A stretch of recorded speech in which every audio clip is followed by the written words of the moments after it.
todas. Estamos dándoles la bienvenida a esta actividad de esta noche, esta actividad que se llama Estado o Colonia, la Declaración de la República de Costa Rica, 1848, en el marco de la celebración de la Semana de la Independencia de Costa Rica y de Centroamérica. Ahora les voy a presentar a nuestro invitado, pero quiero en primer lugar darles un saludo de parte del señor rector de la UTN, don Emanuel González Alvarado. No nos ha podido acompañar por cantidad de compromisos con la presidencia del CONARE, que la tiene este año la UTN.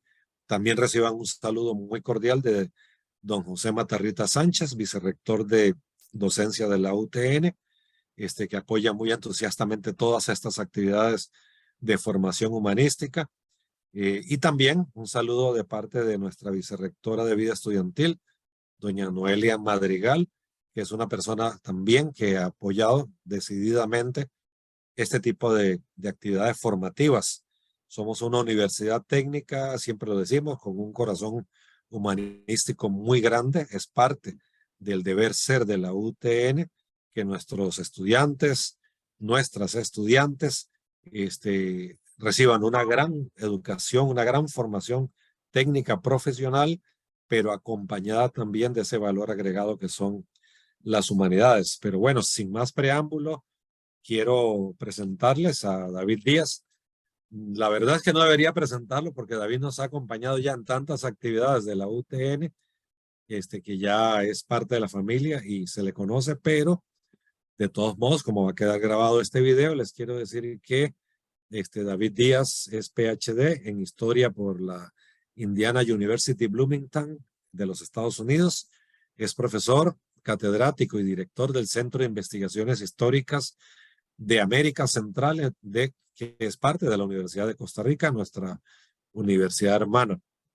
Entre otros premios, David ha ganado el Premio Nacional Luis Ferrero a la Investigación Cultural en el año 2015, concedido por el Ministerio de Cultura de Costa Rica, y el Premio Cleto González Víquez, conferido por la Academia de Geografía e Historia de Costa Rica. David ha publicado innumerables artículos, libros, decenas de trabajos sobre historia política, historia de la memoria, ritos y rituales estatales, naciones y nacionalismos, guerra civil, instituciones, caudillos, procesos de paz, construcción del Estado y otra diversidad de temas en la historia de Centroamérica en general y de Costa Rica en particular. Sus últimas publicaciones son La Independencia de Costa Rica, Historia, Debate y Conmemoración 1821-2021 en el marco del Bicentenario, publicado por la editorial de la Universidad Estatal a Distancia. Y también Chicago Boys del Trópico, Historia del Neoliberalismo en Costa Rica, un estudio de 1965 al 2000, publicado también en Costa Rica por la editorial de la Universidad de Costa Rica en el año 2021. Podríamos seguir presentando a nuestro invitado de hoy, pero queremos sin más preámbulos dejarlos con David. David va a hacer una exposición de entre 30 a 40 minutos. Es un esfuerzo enorme que hace como académico porque esta parte tan particular y menos tocada de nuestra historia, se las trae. Así que pongamos la atención a David. Pueden ir elaborando sus preguntas, enviándolas por acá, por la plataforma Zoom o mediante el Facebook Live, que también está abierto para todos y todas. Así que, David, sea bienvenido una vez más a la Universidad Técnica Nacional. Le estamos enormemente agradecidos y desde que quisimos hacer esta actividad, David nos dijo que sí, desde el primer momento. Así que sea bienvenido, David. Un gran abrazo fraternal y los micrófonos son suyos. Muchas gracias al doctor Giovanni Bellucci por esta presentación, pero además por esta invitación a participar de esta tarde-noche con una exposición de una temática que vale la pena explorar en detalle. Quería aprovechar que hoy es 11 de septiembre para recordar el gobierno de la Unidad Popular en Chile, el golpe de Estado al doctor Salvador Allende y insistir en que nunca más ocurran eventos de este tipo en América Latina. Entonces, con el corazón, un abrazo a los amigos y las amigas chilenas. Giovanni, cuando me invitó a dar esta charla, él mismo quería plantear el tema. Él quería no que habláramos exactamente de la independencia, sino que habláramos de la declaración de la República de Costa Rica, que también está cumpliendo aniversario o cumplió un aniversario el pasado 30 de agosto. Y el asunto entonces era tratar de visualizar una problemática en torno a la Declaración de la República que nos conectara con el pasado anterior y con el presente en el que vivimos. Entonces, titulamos esta conferencia Estado o Colonia, la Declaración de la República de Costa Rica, 1848. Y déjenme comenzar entonces con una noticia que salió publicada, como pueden ver acá, en un periódico estadounidense, el Morning News, publicada el 19 de febrero de 1850. Es una reproducción, como se anota aquí, de un periódico de Nueva York que se llamaba el NY Commercial Advertiser. ¿Qué es lo interesante de esta noticia? Que se llama El Affair de Nicaragua. Es una noticia que habla de Centroamérica y que habla particularmente de Costa Rica. En el inicio hay una mención a dos personajes que luego vamos a tratar, Mr. Chatfield y Mr. Squire. Uno es representante de la corona británica en Centroamérica y el otro es un representante diplomático de los Estados Unidos que está en ese momento afincado en Nicaragua. Y la noticia en esta parte que me interesa señalarles, dice que de acuerdo con la información reciente, parece que Mr. Chatfield ha tomado un segundo pensamiento sobre el asunto de la isla de Tigre. Se refiere a una isla en el Golfo de Fonseca, en Honduras. Y que la isla ha sido evacuada por las fuerzas británicas, mientras que por otro lado, Mr. Chatfield ha cocinado alguna clase de tratado con el Estado de Costa Rica, lo que dice acá, y en cumplimiento con un señor Mora, se refiere a Mora Porras, que ha sido electo presidente de ese estado y quien es cercanamente identificado con la política británica, o sea, quien se identifica con la política británica y los intereses británicos, o que son asumidos como tales y el Estado mismo ha caído bajo lo que se llama la protección de Gran Bretaña. Más adelante en la noticia se indica que el gobierno costarricense responde a los intereses del gobierno británico y que justo por eso el gobierno costarricense está en contra de la reconstrucción de la Federación Centroamericana y que Costa Rica entonces actúa como colonia británica. Esto es febrero de 1850. Y claro que la pregunta que tendríamos que hacernos es de qué están hablando en esa noticia. Este señor de aquí es E. Squire, el representante diplomático de Estados Unidos. Y aquí a la par les puse una carta que este señor envió el 13 de agosto de 1849 al gobierno de Costa Rica, todavía gobernada por Castro Madrid. Y vean el tono de esta nota que salió publicada en el periódico El Costarricense. Al ministro de Relaciones Exteriores de la República de Costa Rica, señor, tuve el honor de informar a su excelencia con fecha 10 de junio último de mi llegada a Centroamérica y de mi intención de visitar a Costa Rica en representación de mi gobierno cuanto más pronto. Yo no puedo decir todavía en qué tiempo me será posible cumplir esta intención, pero como un preliminar a ella tengo que pedir o recabar cierto informe de su excelencia que es muy esencial para mi gobierno, cierto informe que es muy esencial para mi gobierno en mis relaciones oficiales con su república. Dice lo que pregunta Squire. Primero, ¿cuáles son los límites de la república fija para sus territorios en general, particularmente los del norte y del este?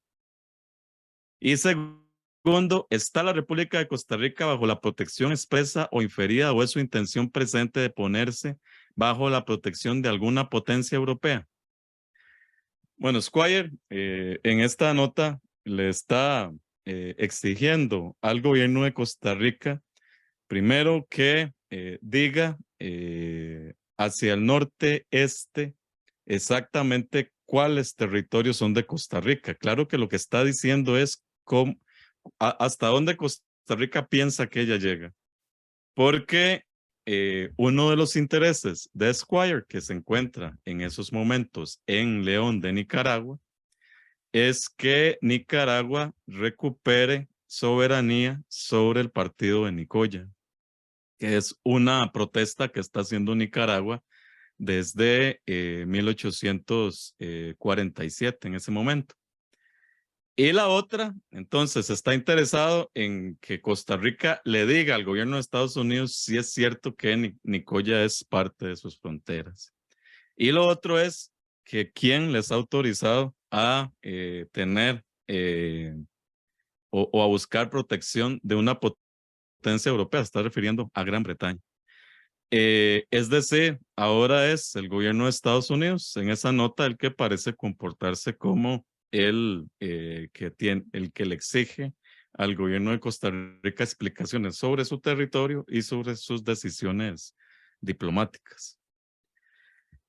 Entonces, para responder a esta pregunta, que es básicamente la pregunta de la conferencia Estado o Colonia, ¿por qué el gobierno de Costa Rica en principio está siendo identificado como una colonia británica hacia 1849?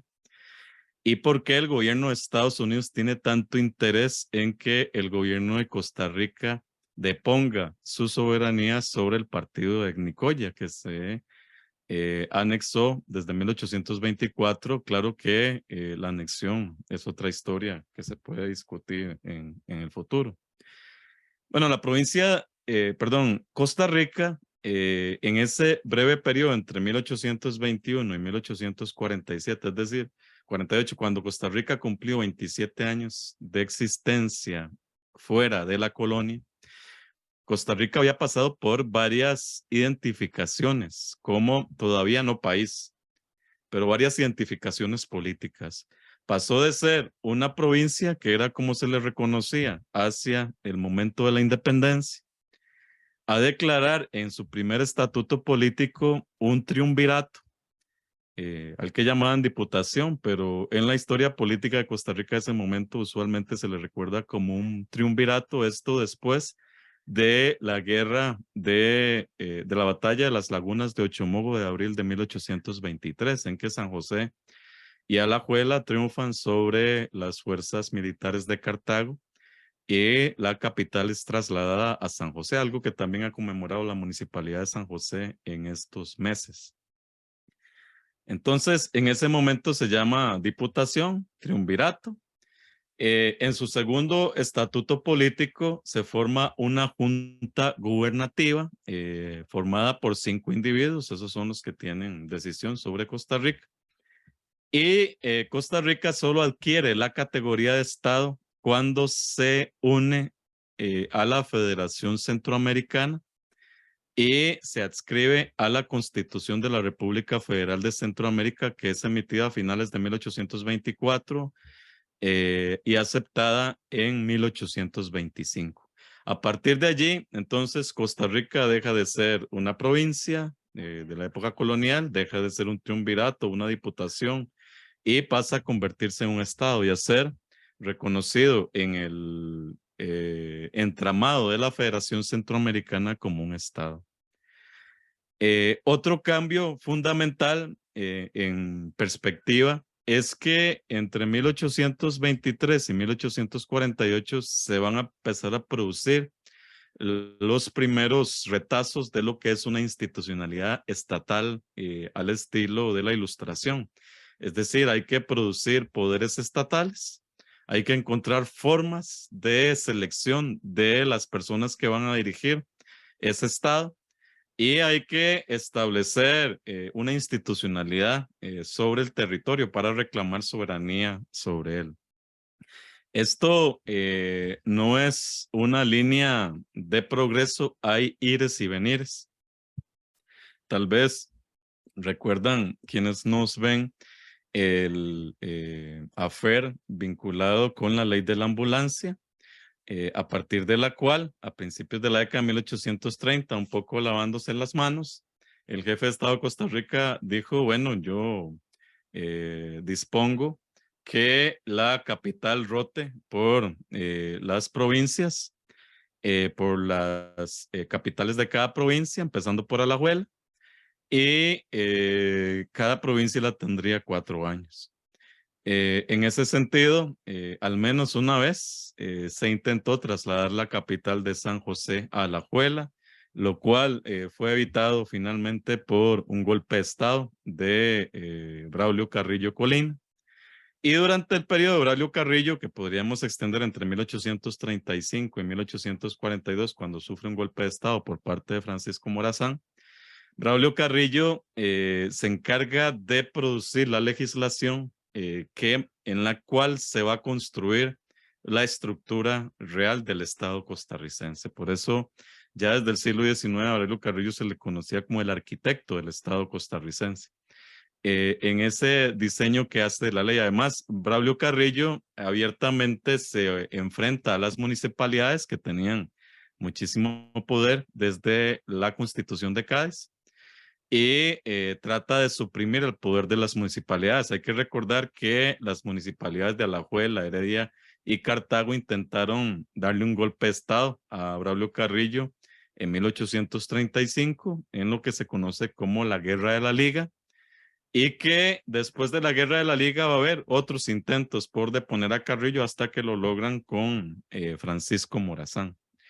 Hay un periodo de inestabilidad muy importante en Costa Rica entre 1842 y 1846, una inestabilidad que se ve en muchas constituciones que se aprueban en esos años, en el resurgir de ciertos regionalismos, localismos en contra de San José, pero finalmente el proceso de centralización política comienza a cuajar a principios de la década de 1840, es decir, descentralización, de que la autoridad se concibe como una sola, de que los localismos empiezan a deponer sus intereses sobre un interés estatal y de que en San José, algo que había intentado Carrillo, se empieza a concentrar el monopolio de las armas de todo el país, con la intención de evitar que haya armas en cada ciudad y que eso pueda poner en entredicho la autoridad militar desde San José.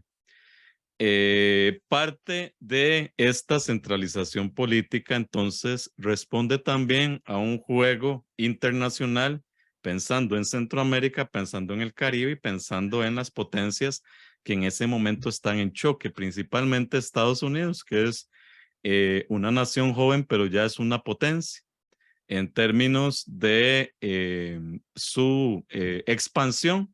Ya Estados Unidos, desde la década de 1830, anexó Texas a su territorio y también a partir de la guerra con México se apropia de una gran cantidad de territorios hacia el oeste que formaban parte de México y que pasan a formar parte de los Estados Unidos, principalmente la Gran California, que es un territorio extensísimo, que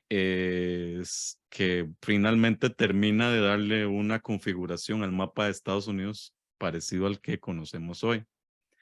En ese enfrentamiento, otro aniversario que tenemos este año, en 1823, el presidente James Monroe, presidente de Estados Unidos, dio un discurso que es un discurso muy conocido, en el que definió la política internacional de los Estados Unidos. Es lo que se conoce como la doctrina Monroe.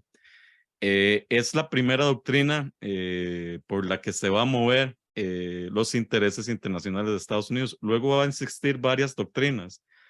Y lo que pasa es que todas se montan sobre la misma lógica de la doctrina Monroe. ¿Cuál es la lógica de la doctrina Monroe? Es que Estados Unidos no va a tolerar el intento de los imperios europeos por retomar sus colonias en América.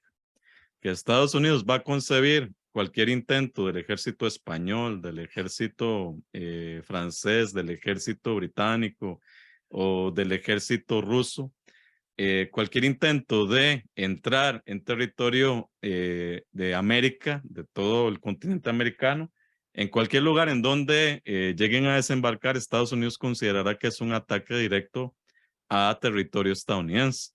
Y entonces movilizará su ejército para combatir contra ese enemigo, sin preguntar si eso es en México, en Cuba o en Costa Rica o donde sea. Esta doctrina Monroe, que usualmente se resume en América para los americanos, aunque la frase no esté en el discurso, es prácticamente lo que dicen los estadounidenses.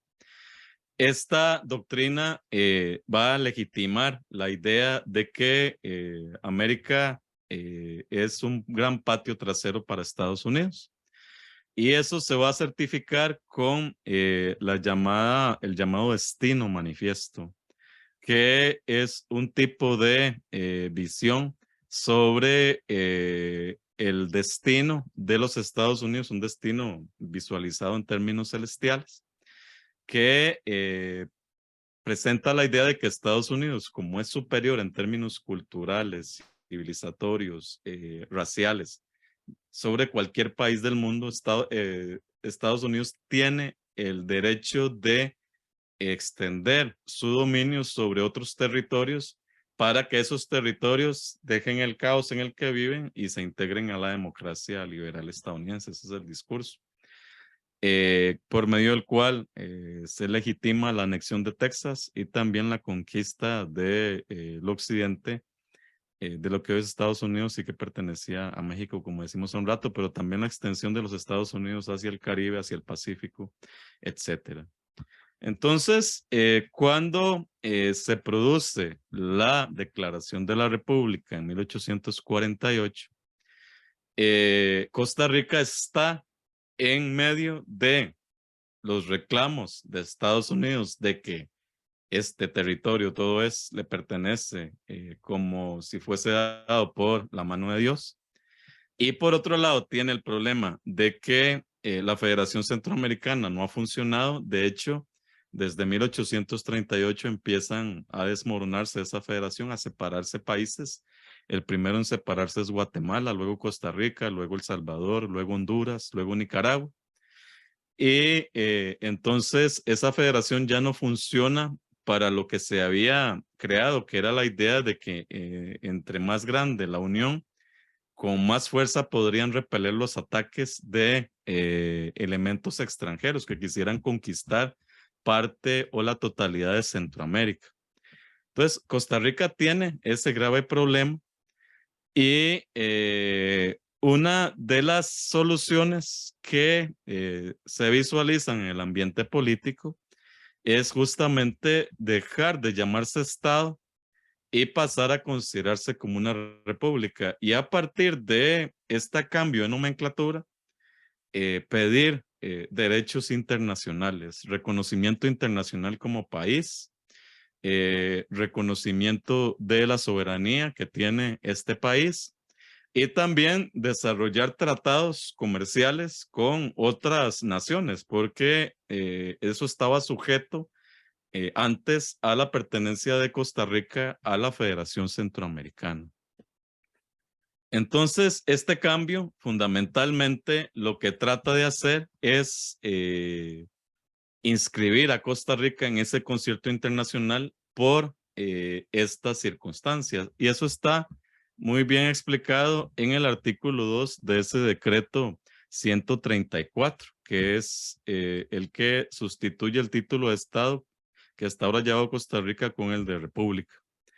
Este decreto en el artículo 2 dice: esta nueva denominación no afecta a la organización política que actualmente tiene Costa Rica ni el periodo constitucional de sus actuales funcionarios, tampoco afecta a las instituciones y leyes secundarias que al presente rigen, si no es en aquella parte en que éstas pugnen con dicha denominación. Es decir, la cuestión seguía igual, no se van a hacer grandes cambios, nada más se va a alterar la Constitución de 1847, en donde dice Estado, decir República, pero fundamentalmente es un cambio de nomenclatura. Es un cambio que además, en un interesante juego político, fue presentado por las municipalidades de Costa Rica. Claro que eso estaba todo coordinado y planificado desde el Ejecutivo, que fueran las municipalidades las que le solicitaran al Ejecutivo convertir a Costa Rica de Estado a República. Y la tónica en el liderazgo de las municipalidades la lleva San José, pero hay cartas de este tipo, acuerdos en actas municipales de ese periodo que dicen cosas parecidas como eso de la municipalidad de San José. Poseyendo como posee Costa Rica sobrados elementos en población, territorio, riqueza e ilustración para manejarse con absoluta independencia, parece que ya no debe diferir un instante más la consiguiente declaración de su independencia. Y con esto se están refiriendo a hacer efectiva la separación de Costa Rica de la República Federal de Centroamérica. Y a partir de esa constatación que sea reconocida internacionalmente, entonces inscribir a Costa Rica en el concierto de las naciones centroamericanas, mundiales. ¿A quién podría herir esta declaración? Pues ciertamente a la Federación Centroamericana. Ahí les puse ese bonito mapa de la Federación Centroamericana que apareció hacia mitad de la década de 1830. Y es un mapa en donde, si ponen atención, ya se pueden ver focos de conflicto, tanto de conflicto interno entre los estados que pertenecían a la Federación, como de posible conflicto internacional. A tono con esto, entonces, unos días después se decretan los nuevos símbolos de la República, el pabellón nacional, que cambia los colores, deja de ser los colores de la bandera de la República Federal Centroamericana y pasan a ser los colores de la bandera de Costa Rica, que está inspirada, como muchas otras banderas en ese momento, en la bandera francesa, que era el ejemplo revolucionario de ese momento. Un escudo de armas que está inspirado en el escudo de la Federación Centroamericana. Este centro prácticamente es el mismo del escudo de la Federación Centroamericana. Incluso conserva las 5 estrellas de los 5 estados que formaban parte de la República Federal de Centroamérica. Hasta 1904 eso se entendía así. Después de 1904, un diputado entendió que las estrellas eran provincias. Y como Costa Rica había tenido 5 departamentos después de la reorganización del Estado que hace Braulio Carrillo, pero ya a principios del siglo XX tenía 7, entonces el diputado dijo que faltaban 2 estrellas que había que agregarle al escudo. Pero originalmente esas estrellas no representaban provincias, sino que representaban a Centroamérica. Es igual el sol, igual los barcos, esto está en el escudo de la Federación Centroamericana. Y el 15 de septiembre, que también es la fecha que el Congreso Federal en 1824 había acordado que se celebraría la independencia en general de toda Centroamérica, algo que Braulio Carrillo, a pesar de su enfrentamiento con la Federación Centroamericana, también consideró que debía hacerse el 15 de septiembre. Entonces también se certifica el 15 de septiembre como fecha de celebración de la independencia, aunque el 15 de septiembre con claridad el territorio que se había independizado era la ciudad de Guatemala, no el país Guatemala, sino la ciudad de Guatemala. Ahora, entonces, la Declaración de la República tiene varios significados, como hemos señalado. Hacia ese momento se observa el término de república como una representación de que Costa Rica ya alcanza su mayoría de edad, deja de ser un estado que depende de otra configuración para existir y se convierte por ella misma en un país que reclama independencia y soberanía, independencia de la Federación Centroamericana, como dijimos, y soberanía sobre el territorio que está en veremos. Hay dos partes del territorio de Costa Rica que están, tres partes que están siendo cuestionadas. El Partido de Nicoya, el Caribe y Bocas del Toro. Y esto permite que se construya una firmeza institucional que también se ve en el reconocimiento que hace el Papa el 28 de febrero de 1850 de que Costa Rica es una nación al permitir el establecimiento de la diócesis de San José de Costa Rica. Y además, a partir de esta certificación, hay una base para creer en el futuro. Todo eso entre el 30 de agosto y el 9 de septiembre de 1848. Pero ¿qué pasa un mes después, el 15 de octubre de 1848? Don Castro Madrid le manda esta carta que reproduzco de ese libro de la historiadora Clotilde Obregón, que es un libro que si quieren entrar más en profundidad en las dinámicas que he estado señalando pueden buscarlo. Esa carta en la que Castro Madrid le pide a el vizconde Palmerston, que fungía entonces como lo que podríamos llamar un ministro de Relaciones Internacionales de el reino victoriano, le pide que por favor le eleve esta solicitud a su majestad británica para que Costa Rica se pueda convertir en un protectorado de Gran Bretaña. Pero no solo eso, además Castro Madrid le dice que una vez que se declare protectorado, Gran Bretaña puede decidir el tipo de uso que hará del territorio costarricense. ¿Cómo fue entonces que pasamos de esta euforia de ser república, de declarar símbolos nacionales, de sentir que ya Costa Rica podía ser un país, a esta entrega del territorio por parte del mismo actor político a Gran Bretaña? Y justamente la solicitud había sido elevada en este entramado que quise construir al principio de intereses de Estados Unidos por que Nicaragua recupere el partido de Nicoya y también por reclamar parte del Caribe de Costa Rica. Y entonces, en esas solicitudes, reclamos que hacía Nicaragua a Costa Rica, contaba con el apoyo de los Estados Unidos. Es por eso que estos dos señores, el general Flores, quien había sido presidente de Ecuador, estaba desterrado en ese momento, muy amigo de Castro Madrid, estaba en Costa Rica.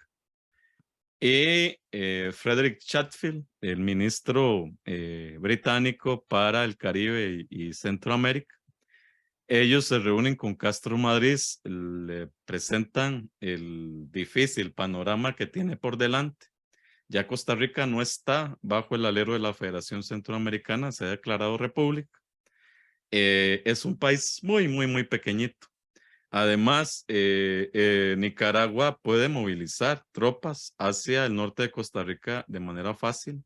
Y en caso de que Costa Rica responda, el ejército de Estados Unidos también puede apoyar el reclamo nicaragüense. Estos dos señores son los que convencen a Castro Madrid de que le envíe esa carta a Lord Palmerston y que haga todo lo posible por conseguir el apoyo de Gran Bretaña en esta lucha. Que es la cosa, que es el problema que se trae en Gran Bretaña y Estados Unidos. No es que Estados Unidos de repente se convirtió en un protector de Nicaragua con fines puramente morales, o que Gran Bretaña esté interesado en que Costa Rica se sostenga como república. Son intereses de ambas potencias, como lo señaló en su momento Clotilde Obregón, los que están desatados hacia finales de la década de 1840, inicios de la década de 1850. Y son esos intereses los que hacen que un Estado quiera ejercer poder sobre los otros.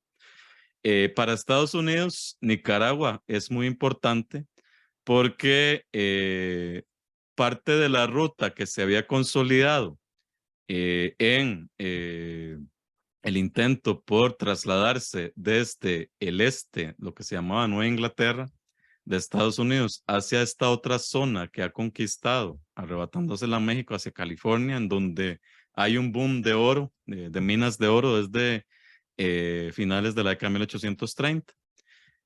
Lo más sencillo, diríamos, es pasar por aquí, pero no era nada sencillo hacia ese momento en vista de que esto todavía estaba gobernado por tribus indígenas, naciones indígenas, que estaban en abierto enfrentamiento con los intereses de los Estados Unidos por hacerse con este territorio. Todavía no se había inaugurado, además, el tren transatlántico que uniría las dos costas. Eso ocurrirá a principios de la década de 1850.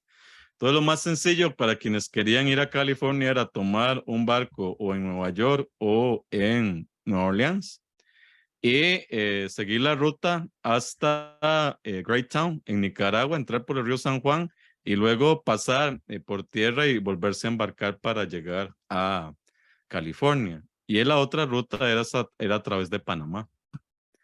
Estados Unidos tiene interés entonces en todo el sur de Nicaragua y norte de Costa Rica es para consolidar esta ruta que se le llama la vía del tránsito, que quizás ustedes recuerden de la lucha contra los filibusteros. Por parte de el caso de Gran Bretaña, ¿qué es lo que le interesaba a Gran Bretaña? Principalmente, Gran Bretaña reclama desde el siglo XVII esta región de Centroamérica, que es lo que la reina Victoria está reconociendo hacia esa misma década de 1840 como un protectorado británico, el Reino Misquito. Este reino es apoyado por Gran Bretaña desde el siglo XVII. Se han puesto reyes misquitos que se consideran vasallos de Su Majestad Británica. Y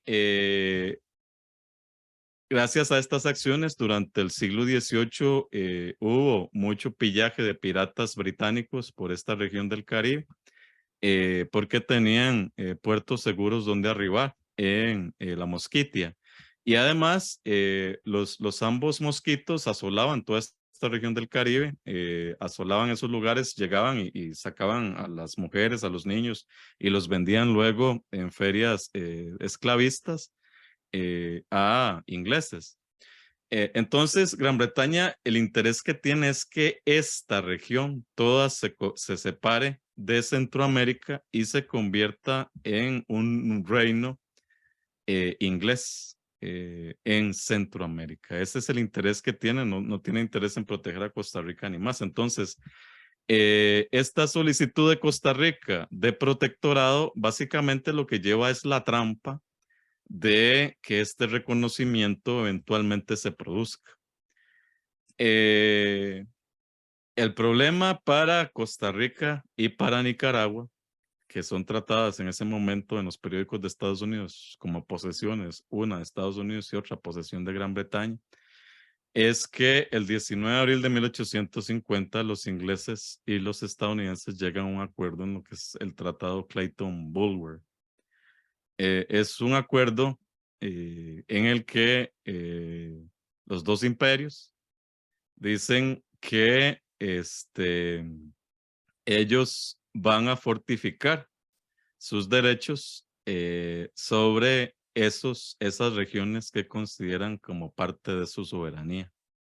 Es decir, llegan a un acuerdo con respecto a su manera de actuar, con respecto a la Mosquitia y con respecto a Nicaragua.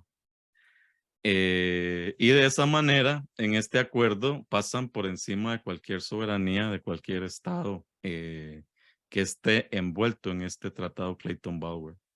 Por eso, aunque no se ve muy bien, aquí les puse las cartas que se suscitan en 1850, en abril de 1850, un poco antes de este tratado, en que el Departamento de Estado de los Estados Unidos le pregunta directamente a el representante británico exactamente si es cierto que Costa Rica tiene un tratado con Gran Bretaña y que si es cierto que Gran Bretaña eventualmente tiene intenciones de defender territorio que Costa Rica se ha apropiado de Nicaragua y que eventualmente Estados Unidos apoyará a Nicaragua en su reclamo de que se le devuelva. Están hablando de Nicoya y parte del Caribe costarricense. Y casi al mismo tiempo responde la carta John Clayton, uno de los que participan del tratado, y le dice que le puede asegurar que Costa Rica no tiene ningún protectorado británico y que Gran Bretaña no tiene ningún interés en defender ninguna parte del Estado costarricense. Y que Gran Bretaña lo que quiere es asegurar relaciones de amistad con los Estados Unidos y que se entiendan en esa repartición de ese pastel.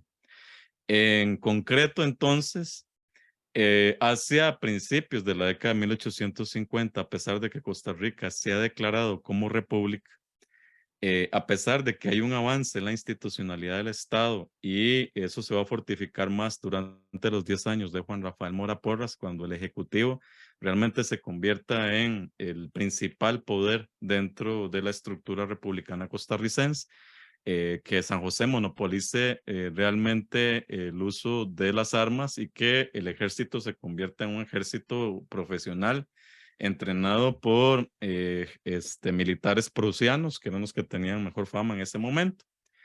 Y en ese momento, Costa Rica, a pesar de que está en ese avance, tiene sobre su espalda el peso de la negociación entre Gran Bretaña y los Estados Unidos sobre territorio que pertenece a Costa Rica y a Nicaragua, que tienen intereses principalmente imperiales sobre esa región.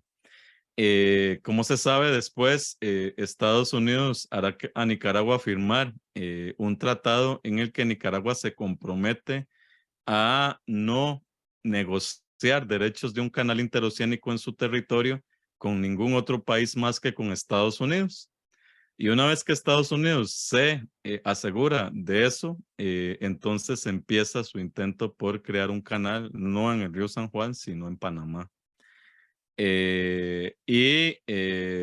A partir de allí hay entonces una reconfiguración de esta estructura que, sin embargo, luego seguirá creando la sensación de que la soberanía real de estos países es muy cuestionable. En muchas ocasiones durante el siglo XX, los Estados Unidos van a participar directamente de la organización del Estado nicaragüense.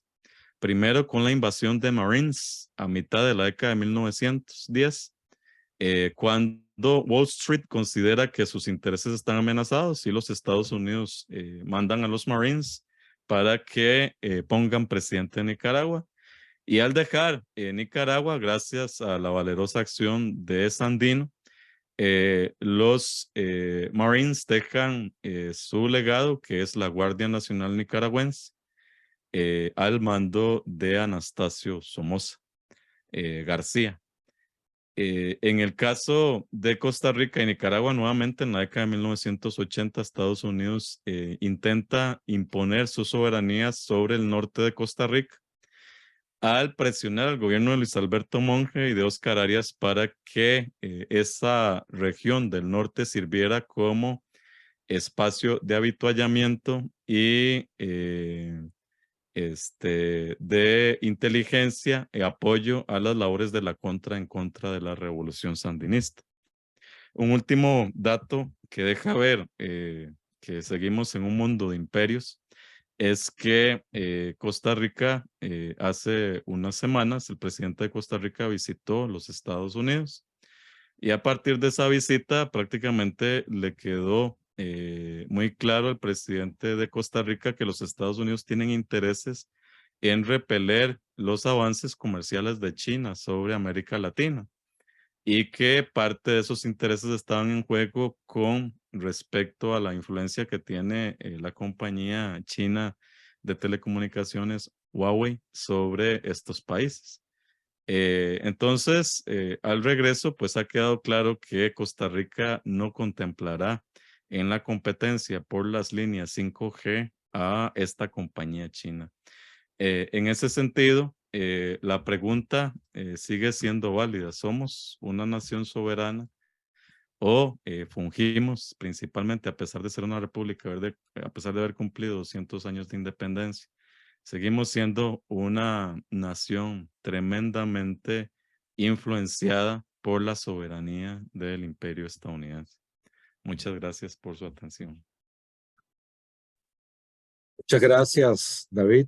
De verdad muy elocuente y muy llena de información, de contenidos sumamente importantes que de verdad agradecemos el tiempo siempre, cuando lo escuchamos a usted, el tiempo siempre se nos hace sumamente corto.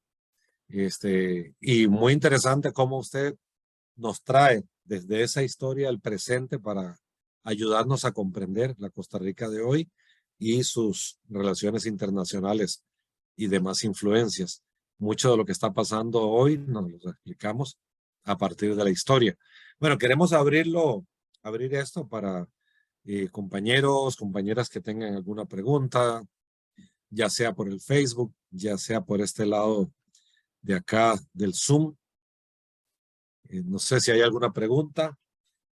Si no, yo, mientras surge alguna pregunta, quisiera animar a David a que, bueno, en su exposición con tanta información tan importante, tan interesante, a mí en lo particular me llamó mucho la atención volver a escuchar de la doctrina Monroe y del destino manifiesto, que es una esquizofrenia mesiánica norteamericana, lo del destino manifiesto, y lo han aplicado por la fuerza, mediante la guerra, invasiones, y se sigue aplicando, y se considera legítimo invadir un país, matar a quien se oponga, para imponer lo que sus gobernantes interpretan como lo correcto y lo justo.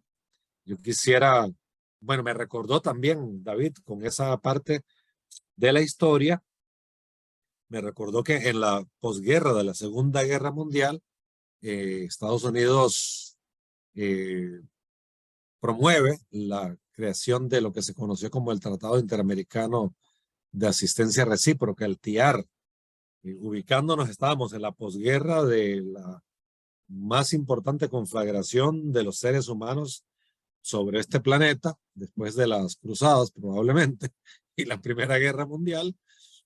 Y claro, terminando la guerra, es muy importante para Estados Unidos asegurarse su área de influencia, y con los ejércitos de América Latina crea el Tratado Interamericano de Asistencia Recíproca, para supuestamente protegerse de manera mutua, ya ahora no de Inglaterra, sí, sino de la órbita soviética, que había sido favorecida en los acuerdos de Potsdam y Yalta, que sellan la Segunda Guerra Mundial con áreas de influencia en Europa del Este, pero que no incluían esta parte del mundo.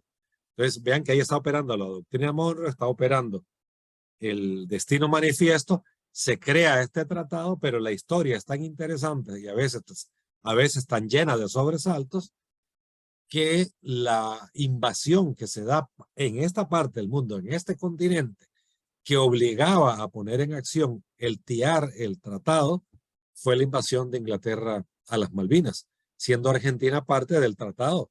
O sea, tenían que los Estados Unidos y los otros países signatarios del tratado entrar en guerra contra Inglaterra para defender a su miembro del TIAR, que era la República Argentina. Y por supuesto que no lo hicieron. Entonces, esto hizo volar por los aires este tratado. En Centroamérica teníamos uno, no recuerdo bien el nombre, creo que era el Condeca o una cosa así también de los ejércitos centroamericanos, que las revoluciones centroamericanas hicieron volar por los aires. Entonces, si quisiera referirte ahora a eso, pero le voy a pasar la palabra a Olivier, nuestro compañero de humanidades de la zona de San Carlos, para que David pueda tal vez juntar algunos comentarios, algunas preguntas. Olivier, adelante, bienvenido, puedes encender la cámara si gustas. Buenas noches, David, buenas noches, compañeros. De la cámara se lo quedo viendo porque estoy en una computadora del siglo anterior. Gracias, agradecerle a don David, ¿verdad? Siempre es un gusto escucharlo, sobre todo en estos tiempos, ¿verdad? Donde se cuestiona la posibilidad que tenemos nosotros de definir qué es lo que estudiamos y con qué intencionalidad lo hacemos, ¿verdad? También hacer un comentario con respecto al recordatorio que hacía al principio con respecto al gobierno de la Unidad Popular y cómo de alguna forma lo que sucedió en ese periodo desenmascara la política de los Estados Unidos con respecto a la instauración de un gobierno elegido por el pueblo, ¿verdad? Contrario a la crítica que se hacía con respecto a la Revolución Cubana. Entonces no había forma, no hay forma, parece, de presentar diferentes formas de organización del Estado si no es la que le conviene a algunos.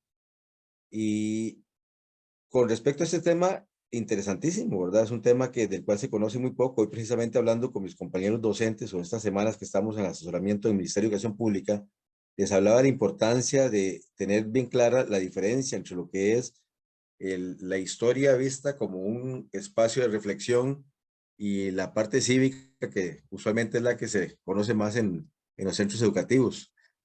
Y realmente el esfuerzo es grande porque parece que en forma muy rápida nos olvidamos de esa gran diferencia cuando caemos en el ámbito de lo cotidiano, en las clases que nosotros llevamos a cabo en secundaria sobre todo.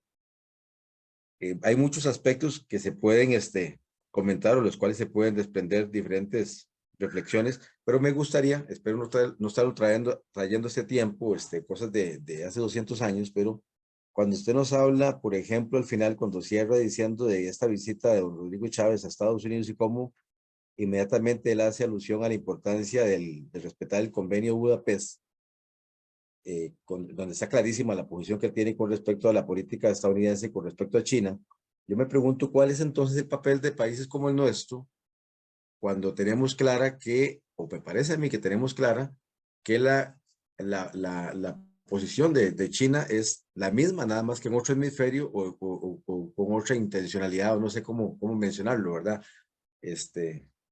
Yo no veo que sea otra diferente a esa. Entonces nosotros como una república soberana independiente, ¿cuál es el papel que se debe construir como una alternativa diferente a estas otras dos? Muchas gracias, buenas noches. David, tal vez antes de darte la palabra, leer un mensaje del Facebook de don Jonathan Saborío. Dice, me permito felicitarle su TN y agradecer al señor Díaz Arias porque pocas veces se hace una charla tan provechosa, tan clara y tan puntual, pero llena de detalles. Soy ex alumno de la sede central de la carrera de gestión ecoturística. Muchas gracias por sus consideraciones, Jonathan. Estamos para servirle. Adelante, David. Muchas gracias, Jonathan. Muy amable por seguir la charla y por su comentario. Y gracias también a Giovanni y a Olivier por los comentarios que desenvuelven en preguntas. Estuve repasando varios periódicos de los Estados Unidos de ese periodo de 1835 a 1856.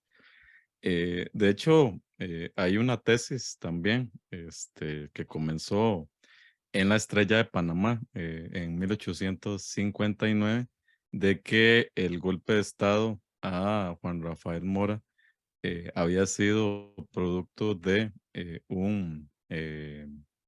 de un plan británico por deponer a Juan Rafael Mora y por poner en el poder a José María Montealegre, que representaba desde la visión de la Estrella de Panamá, representaba los intereses ingleses, otra vez en el sentido en que Castro Madrid los representaba en 1848.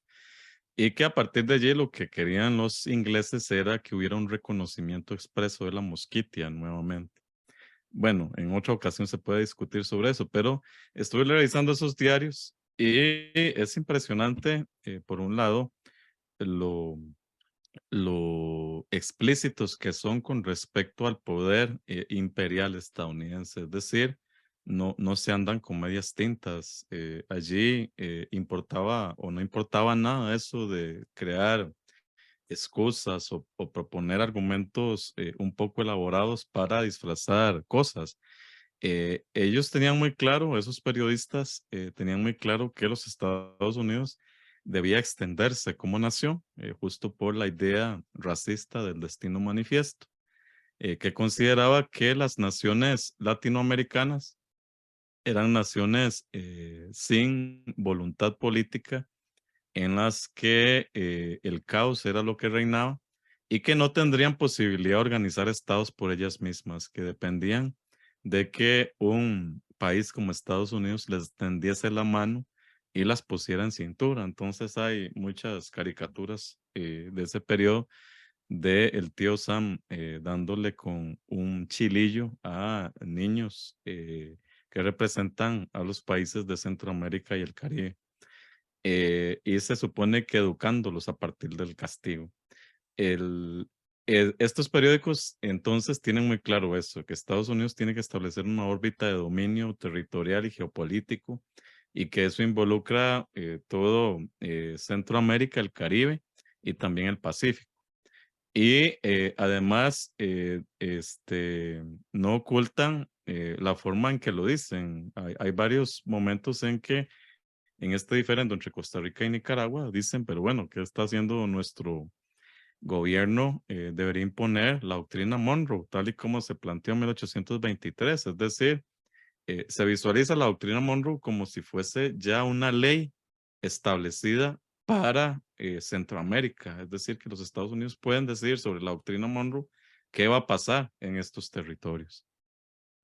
Por eso es muy importante el triunfo sobre los filibusteros en 1856-57, porque son un mensaje directo sobre la posibilidad que tienen los estados de Centroamérica de reclamar su soberanía. Y también es un mensaje directo de que hay un conjunto de patriotas que están dispuestos a enfrentar lo que consideren como una amenaza a su forma de vida y a su estructuración política. El destino manifiesto, como decía Giovanni, seguirá reapareciendo y toma otras vías con la doctrina Truman del presidente Truman estadounidense en 1947. Prácticamente se dice lo mismo que la doctrina Monroe, pero a nivel internacional. Allí Truman dice lo mismo, Estados Unidos considerará como una amenaza a su propio territorio cualquier evento que considere como una amenaza para cualquier país en cualquier parte del mundo que intente ser guiado o vinculado con la Unión Soviética. Entonces, Truman dice lo mismo, intervendremos en esos momentos, en esos países, para impedir que los soviéticos tomen el poder o que los comunistas tomen el poder. Es decir, ya el asunto se vuelve global. Y incluso el tipo de trato, y esto lo han mostrado estudiosos, historiadores e historiadoras estadounidenses. Esto que estoy diciendo está basado en evidencia creada por ellos, de cómo en las relaciones internacionales los presidentes de Estados Unidos tratan a sus homólogos como si fuesen inferiores. Y eso no pasa solo con América Latina, pasa también con los gobiernos de la OTAN, que Si recuerdan del periodo de Donald Trump, Trump les hacía desprecios o desánimos constantemente y esos primeros ministros o presidentes tenían que hacerse de la vista gorda o fingir que era un chiste lo que estaba pasando. Realmente esa relación jerárquica establecida sobre relaciones comerciales dependientes es lo que impide que existan soberanías plenas de parte de estados como los nuestros, es lo que señalaba Olivier. Efectivamente, en el caso de China, hay mucho que se puede cuestionar de ese imperio chino en proceso y una en particular es el trato a la clase trabajadora, tanto dentro de China como en los lugares en los que China envía trabajadores a construir estadios o a construir edificios, que están sometidos a una explotación tremenda. Y además, la presión mental, etcétera, es también algo para subrayar. Y China, pues sí, tiene intereses geopolíticos de extender más su poder económico y comercial. Y por eso es que hace regalitos a países de África o a países latinoamericanos que finalmente terminan entrando en su órbita o al menos respondiendo a esa órbita en decisiones diplomáticas. Países como Costa Rica, sin embargo, han mostrado en algún momento que tienen una independencia de criterio y que esa independencia los puede llevar a cuestionar los intereses imperiales. Hay que decirlo así, por ejemplo, con los intereses de Ronald Reagan por producir una base militar estadounidense en el norte de Costa Rica, algo que quiso imponer al gobierno de Luis Alberto Monge y también al gobierno de Oscar Arias, y que la estructura del país pudo enfrentar, por dicha, y echar atrás durante esos intentos, porque si se hubiera abierto esa base, hubiese sido algo similar a la base que tiene Estados Unidos en Honduras y que se utilizaba en ese momento para financiar la contra en la zona norte de Nicaragua. Es decir, hay oportunidad en términos, a pesar de la pequeñez del país, hay oportunidad de hacer reclamos reales en la política internacional y de mostrar una cierta independencia y una cierta soberanía sobre el espacio que reclama como suyo. Y en ese sentido, creo que siempre hay una posibilidad frente a estos grandes imperios. La historia del mundo es una historia de imperios. Unos suben, otros caen, otros vuelven, otros se van.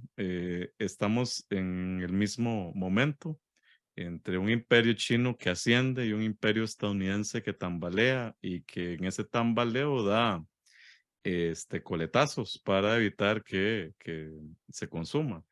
La historia del mundo es una historia de cambios imperiales y en este sentido eso no va a variar en casi nada.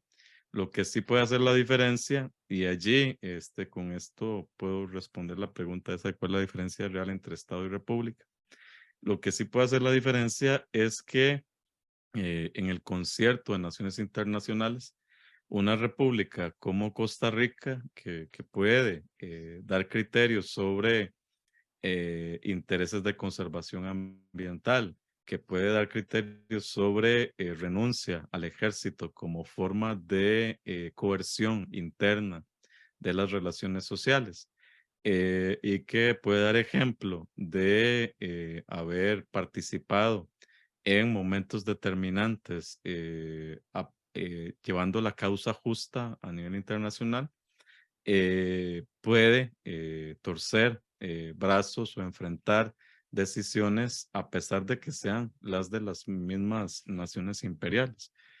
Y en ese sentido yo veo una cierta posibilidad, una cierta esperanza de que con gente apta, eso sí, en la estructura diplomática de Costa Rica y en el poder del Ejecutivo en Costa Rica se puedan finalmente en momentos importantes, como fue la guerra en Centroamérica en los 80s, como fue la guerra contra los filibusteros en 56-57, en momentos determinantes, Costa Rica pueda sacar su valor de república, de nación independiente y soberana, para, a pesar de su pequeñez, dar un ejemplo al mundo.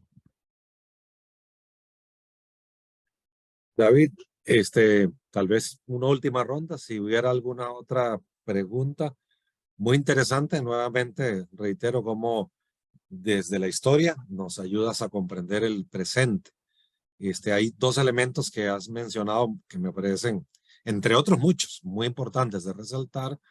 Uno tiene que ver con cómo de manera muy temprana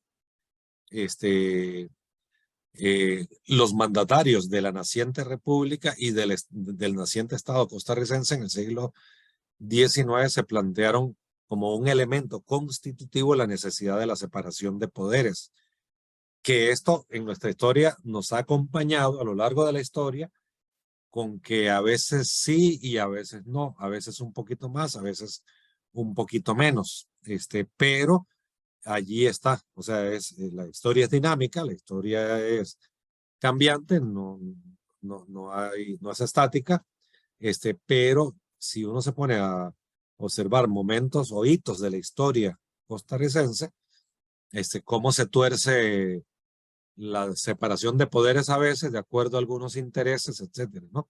Los últimos 40 años en Costa Rica, los cientistas sociales hemos planteado que la aparente separación de poderes en Costa Rica era muy cuestionable porque los mismos grupos de poder económico y político estaban presentes en el Ejecutivo, en el Legislativo y en la Corte Suprema. Y pasaban cosas como, acá hubo un tratado de libre comercio que a todas luces era inconstitucional y los magistrados dijeron que no, que sí era constitucional, o hubo una interpretación después de algunos brazos doblados de la Constitución de la República para que un expresidente volviera a ser presidente de la República, que dejaban ver cómo se torcía el tema de la separación de poderes, que es un fundamento importantísimo en la democracia liberal o en la democracia occidental. Ese es un elemento que atraviesa la historia. Y el otro, que lo mencionaste ahora, tiene que ver con la política exterior costarricense, una política exterior que le dio a este país un prestigio internacional impresionante con estos acontecimientos que David nos recuerda, pero desde lo de la guerra para expulsar a los filibusteros es algo que seguimos reivindicando, como también reivindicamos que Costa Rica no se prestara para la guerra de alta intensidad en Centroamérica en los 80s, pero después de los 80s y sobre todo en las últimas décadas, uno si mira objetivamente echa de menos esa política exterior independiente y más bien hemos tenido gobiernos en los años recientes de los tres partidos que han gobernado el país con una política plegada a la política exterior de los Estados Unidos sobre acontecimientos en América Latina, que consideran su patio trasero y donde se perdió esa independencia y se perdió ese prestigio de la política exterior y de la diplomacia costarricense. Entonces, con esto quiero reiterar, si quieres referirte a eso, pero lo que quiero reiterar es cómo esa historia que nos cuenta David, tan importante para ayudarnos a interpretar lo que está pasando en la Costa Rica de hoy, una política exterior con el gobierno actual completamente plegada, que hoy escuchaba cifras de que son millones de dólares que Costa Rica va a perder, excluyendo a China de la posibilidad de competir para las líneas 5G. Es decir, se sacrifican los intereses nacionales en función de intereses de carácter político partidista o intereses particulares. si quisieras referirte a esto de la división de poderes y de la política exterior, brevemente. Sí, yo creo que lo has dicho muy bien. Hay poco que agregar con respecto a cómo, por una parte, la estructuración del poder en Costa Rica, que fue tan determinante el desarrollo de la democracia, es decir, la posibilidad de independencia de poderes, esté amenazada desde hace varios años y que en esa amenaza es posible visualizar el triunfo principalmente del Poder Ejecutivo en la imposición de una agenda de transformaciones institucionales que durante el último gobierno del Partido Acción Ciudadana prácticamente se consolidó en el Congreso y que este gobierno de Rodrigo Chávez prácticamente ha profundizado en los elementos en los que todavía no se había profundizado entre el 2018 y 2022. Ayer entraron a regir los salarios globales para el sector público y esos salarios globales en un país como Costa Rica, extremadamente caro, con unas tasas de endeudamiento sin precedentes por parte de las trabajadoras y los trabajadores a partir de tarjetas de crédito, que lo que les está ayudando es a subsistir. Esos salarios globales que estarán además congelados hasta que se decida que no estén, son ridículos para cualquier profesional que haya pasado al menos 4 años formándose en una universidad e incluso no reconoce diferencias en términos de grados adquiridos. Entonces es muy preocupante que toda esa agenda, que es una agenda que no es interna, sino externa, que forma parte de intereses ya no de países específicos, sino de instituciones económicas internacionales como el Fondo Monetario o el Banco Mundial, dan evidencia de esa crisis, de una crisis de representatividad que tiene efectos directos, primero, sobre lo electoral.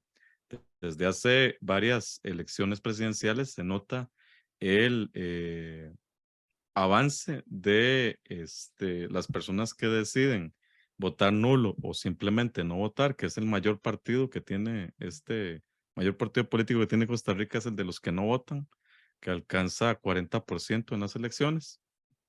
Y por otro lado, eso muestra una desazón con respecto a la clase política, con respecto a la idea de que todo está dicho y nada se puede hacer, con respecto a que no hay diferencias entre uno y otro. Y la clase política además insiste en darnos muestras de que eso es así, de que no hay diferencias entre uno y otro. Se pone en principio un partido diferente y actúa de la misma manera que el anterior, porque esa agenda ni siquiera la dominan ellos, es una agenda impuesta desde fuera. Y en ese sentido, la democracia costarricense ha perdido apoyo dentro de la misma población y la idea de que un hombre fuerte puede ponerle orden a este país es lo que ha propiciado que aparezcan este tipo de ayatolas que se reclaman como quienes van a liderar a la Costa Rica del futuro y finalmente siguen reproduciendo la lógica imperial. Y por otro lado, efectivamente, en términos de relaciones internacionales, bueno, Costa Rica estableció relaciones con China, lo cual fue un movimiento interesante en términos de definición de los intereses geopolíticos internacionales, pero finalmente ese reconocimiento no ha ido más allá de utilizar ese posible balance que pudiera dar una potencia con la otra para obtener beneficios, sino que el entreguismo del presidente Chávez en esta reunión en la Casa Blanca es una muestra de que todavía desde Washington se pueden mover los hilos que controlan la política exterior de este país. Si además quienes tienen ese poder el poder político y el poder diplomático son personas con piezas de barro que se le rompen y quedan de rodillas siempre frente al imperio a su conveniencia.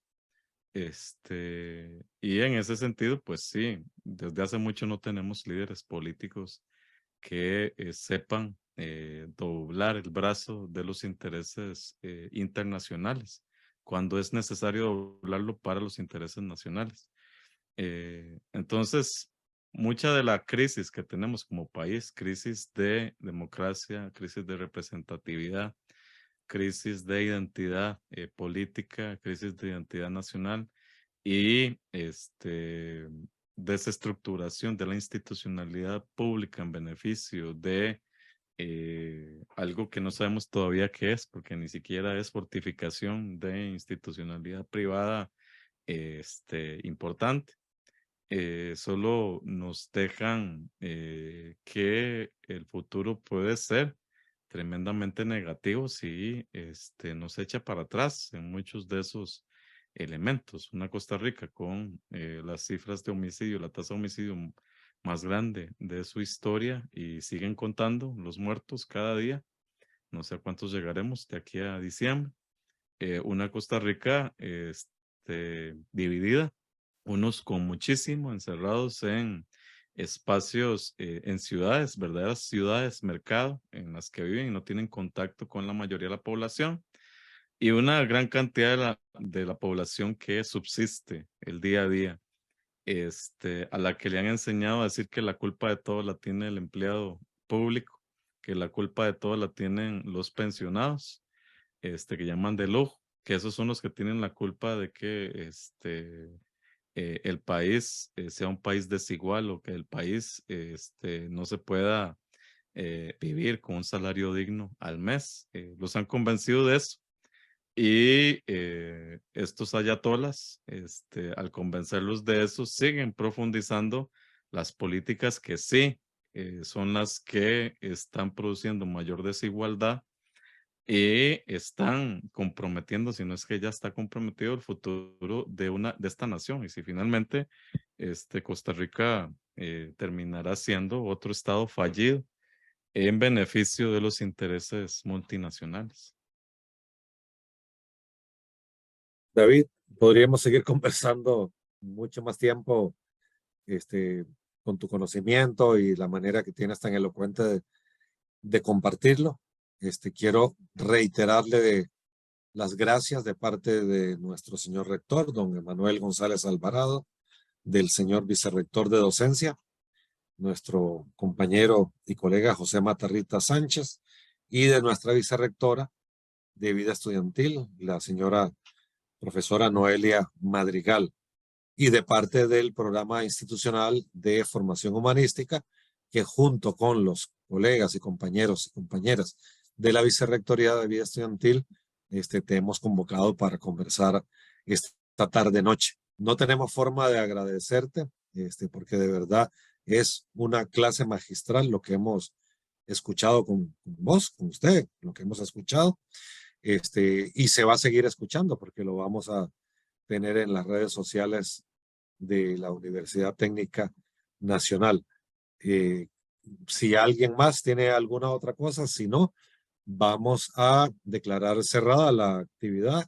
Y de verdad, David, un enorme abrazo para usted y para toda esa familia UCR que lo sentimos tan cercanos. Somos 5 universidades públicas, 5 universidades hermanas que nos ha tocado luchar por la defensa de el Fondo Especial de la Educación Superior, y todo avisora que esta lucha va a seguir y cada vez va a ser más dura, porque estos sectores neoliberales que vos mencionabas ahora en tu intervención última, son quienes siguen gobernando con las mismas políticas, tal vez con unos con mayor sonrisa, otros con menos sonrisa, unos con más actuación para las cámaras, otros con menos, pero al menos los 4 partidos, los que han gobernado Costa Rica en los últimos años, lo han hecho con la misma agenda: el Partido Unidad Social Cristiana, el Partido Liberación Nacional, el Partido de Acción Ciudadana